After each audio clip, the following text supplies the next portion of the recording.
Halo semuanya, sawadee-krap, selamat datang di segmen analisa. Kalian sudah siap? Kita update perkembangan terbaru dari kasus penembakan di rumah Kadif Propam Polri. Oke, teman-teman, banyak sekali perdebatan saat ini di media massa mengenai kasus ini. Tapi justru ya, aku tuh melihat sebelum kita bahas lebih detail tentang pernyataan dari LPSK, Lembaga Perlindungan Saksi dan Korban, yang sudah bertemu dengan Barada E. Ini adalah orang ataupun juga sosok yang menjadi penembak Brigadir J. Apa yang diobrolkan, apa yang dikatakan di situ kita akan bahas di sini. Tapi sebelum kita menuju ke sana, aku cuma mau menyampaikan bahwa kita harus hati-hati ya, terutama buat para petugas dan juga kepolisian di Indonesia. Sekarang tuh Indonesia ekonominya sedang ya cukup sulit karena COVID dan sebagainya. Jangan sampai hanya karena rasa ketidakadilan yang sebagian dirasakan oleh masyarakat Indonesia, ini akan mengekskalasi, akan membuat hal-hal yang tidak diinginkan. Terjadi demo, terjadi hal-hal yang mungkin sebagian orang menilainya, Anjas lebay, nggak mungkin deh hanya gara-gara ini, nanti akan terjadi konflik sampai ke bawah gitu. Well, jangan sampai itu terjadi, aku tidak mau seperti itu, makanya janganlah mengorbankan nama besar dari kepolisian Indonesia kalau memang hanya untuk melindungi permasalahan pribadi. Itu dugaan yang sekarang sedang beredar di masyarakat. Bahkan juga kita ketahui ya, dari Kapolri pun sudah menonaktifkan Kadif Propam Polri. Itu juga sebuah indikasi bahwa kasus ini udah bukan lagi isu yang kecil, tapi sudah menjadi isu yang besar. Jangan sampai kemana-mana. Oke, sekarang kita akan bahas adalah mengenai Wakil Ketua LPSK, Edwin Partogi Pasaribu, yang diwawancara di Kompas TV menyampaikan bahwa dirinya itu sudah bertemu langsung dengan Barada E dan juga dari Kadif Propam, karena di situ dirinya diminta untuk melindungi Barada E dan juga istri dari Kadif Propam. Ini kan juga aneh ya, LPSK, Lembaga Perlindungan Korban dan Saksi, saksi dan korban maksudku, bukankah tersangkanya menurut versi dari penyidik adalah Brigadir J, yang which is Brigadir J sudah meninggal dunia. Terus kenapa harus dilindungi juga? Tolong kasih penjelasan ke aku di bawah, di kolom komentar video ini, apa kira-kira yang menurut kalian harus dilindungi. Tapi sebelum kita bahas lebih lanjut, coba kita simak keterangan dari Wakil Ketua LPSK berikut ini. Saya sudah melakukan upaya proaktif dengan mendatangi Polres Jakarta Selatan, berkomunikasi dengan Kapolres, kemudian mendapatkan sejumlah informasi dan juga menyampaikan kesiapan LPSK untuk memberikan perlindungan pada saksi-saksi atau siapapun yang penting untuk mengungkap perkara ini. Oke. Dari sini kita paham bahwa karena memang status dari Barada E dan juga istri dari ya Pak Jenderal itu kan statusnya sebagai saksi, jadi kita make sense harus dilindungi. Takutnya kalau memang ini ada framing-framing atau sesuatu hal yang membahayakan mereka, ya harus dilindungi juga. Ini masuk akal buat aku bagian yang pertama ini. Kemudian pada hari berikutnya di hari Rabu, kami juga bertemu dengan Pak Irjen Ferdisambo, dan secara langsung Pak Irjen juga menyampaikan dia meminta supaya LPSK berikan perlindungan kepada istrinya. Oke, hari Rabu, berarti kejadian tuh di hari Jumat, Sabtu, Minggu, Senin, Selasa, Rabu. 5 hari setelah terjadinya kasus penembakan tersebut, Pak Jenderal itu menemui LPSK untuk meminta perlindungan ke istrinya. Jadi, aku tangkap tidak ketemu dengan istrinya, hanya bertemu dengan Pak Ferdi saja. Kemudian juga di hari Rabu itu kami bertemu dengan Barada E. Oke, Di wawancara Barada E. Di hari Kamis kami sudah terima permohonannya baik dari Ibu P. Oke, jadi Barada E juga sama bertemu dengan lembaga LPSK ini di hari Rabu itu juga setelah 5 hari kejadian. Kenapa kok kita karena memang kan belum ada status tersangkanya ya teman-teman ya.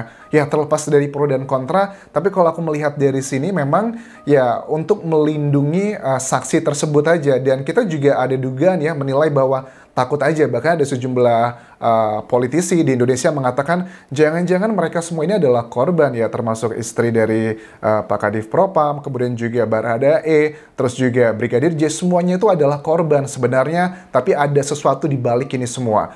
itu masih menjadi dugaan yang dugaannya bukan cuma 1-2 orang, bukan cuma masyarakat aja, tapi juga sejumlah tokoh di Indonesia mengemukakan hal yang sama seperti ini. Sejumlah jenderal pun juga sepertinya sudah mulai memiliki 2 suara. Ada yang mengatakan ya kalau memang ada permasalahan pribadi dikeluarkanlah. Jangan sampai eskalasi ini akan menyulut kemarahan masyarakat Indonesia di tengah perekonomian kita yang sedang tidak baik-baik aja. Ini kan juga ya keadilan sosial lah bagi seluruh rakyat Indonesia. Bukan tentang individunya lagi Brigadir J, tapi takutnya menyulut banyak hal. Dan kalau ini terlambat dilakukan, nanti malah bisa ya berakibat sia-sia. Misalkan ini terus diulur-ulur, dibuat istilahnya adalah kayak science crime investigation dengan bahasa yang maksudnya dengan hal-hal yang complicated, padahal kan dengan kasus ini banyak yang menilai ini mah level polsek juga bisa menyelesaikannya karena yang dibutuhkan adalah kejujuran, dilihat kronologinya, misalkan adalah dengan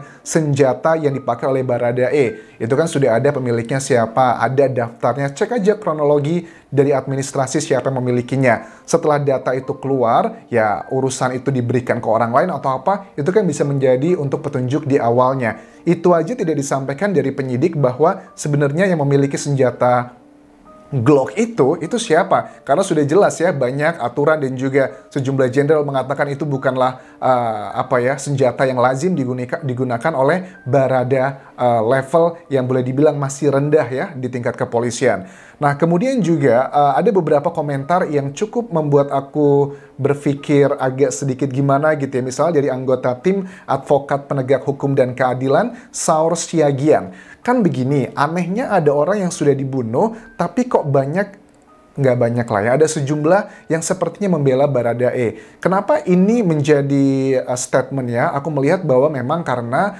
ya kita tahu ya, si Baradae itu tidak pernah ditunjukkan wajahnya, tidak pernah ditunjukkan data-datanya, bahkan media pun mengetahuinya juga karena netizen yang mencari tahu foto-foto dari dokumentasi. Setelah itu baru kita tahu itu adalah Baradae sendiri. Sudah jelas faktanya adalah Baradae yang menembak Brigadir J. Kita lihat kasus-kasus yang lainnya tanpa membawa-bawa institusi kepolisian, saudara E dan juga saudara J itu adalah pelaku dan juga penembak. Tapi kan kok belum ada yang ditahan, padahal sudah jelas ada yang meninggal, yaitu adalah Brigadir J. Berbeda dengan kasus-kasus yang lainnya di Indonesia, di mana ada indikasi karena membela diri, tapi walaupun alibinya membela diri tetap ditahan dan kita tahu prosesnya seperti apa. Kok berbeda dengan yang ini gitu. Nah, apakah ada indikasi dia dibunuh dulu baru ditembak atau beneran ditembak? Kenapa ini muncul kecurigaan ini di media massa? Karena dengan foto-foto yang sudah ditunjukkan oleh pihak keluarga.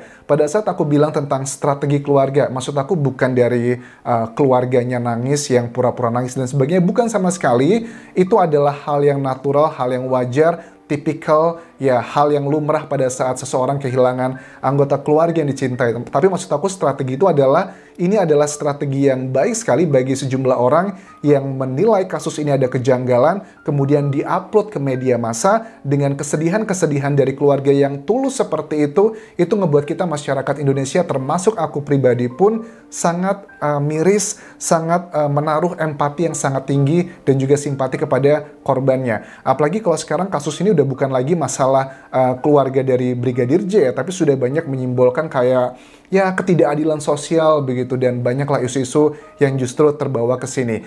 Dan kalau dari keterangan Saur Siagian ini juga mengatakan kalau memang ada aksi saling tembak-menembak, kita sampai sekarang belum terlihat evidence-nya atau fakta-fakta atau alat bukti yang kuat. Karena sampai sekarang yang mengatakan ada aksi saling tembak-menembak itu adalah keterangan kronologi dari pihak kepolisian tanpa adanya CCTV, tanpa adanya olah TKP yang ditunjukkan ke media massa, tanpa adanya foto-foto di lokasi kejadian. Misalnya, ini jenis adalah karena tembakan, karena sejenis apapun itu. Bahkan juga kita nggak ngelihat ya apakah ada ceceran darah di lokasi tempat terjadinya penembakan tersebut yang membuat masyarakat Indonesia tidak cuman dari kalangan biasa tapi juga dari kalangan yang expert dan juga tokoh mengatakan kalau memang terjadi penembakan seperti itu harusnya akan ada banyak ceceran darah di lokasi kejadian yang which is belum kita lihat sampai sekarang. Itu adalah update mengenai bagian ini. Di bagian berikutnya lagi akan aku bahas adalah hal-hal janggal mengenai kasus yang benar-benar mencederai logika dasar berpikir manusia, ya itu adalah menurut aku pribadi. Tapi kalau menurut kalian ini sudah benar, sudah sesuai dengan jalannya, sudah sesuai dengan prosedurnya, ya boleh kita ngobrol, kita diskusi dengan data-data yang sudah kita dapatkan dari berbagai sumber yang banyak sekali di media Indonesia. Terima kasih sudah menonton, sampai ketemu lagi di video berikutnya. Tinggalkan like dan juga komen, serta follow Instagram serta Facebook pageku di Anjas di Thailand, dan juga subscribe channel YouTube ini. Kabun kerap semuanya. Bye.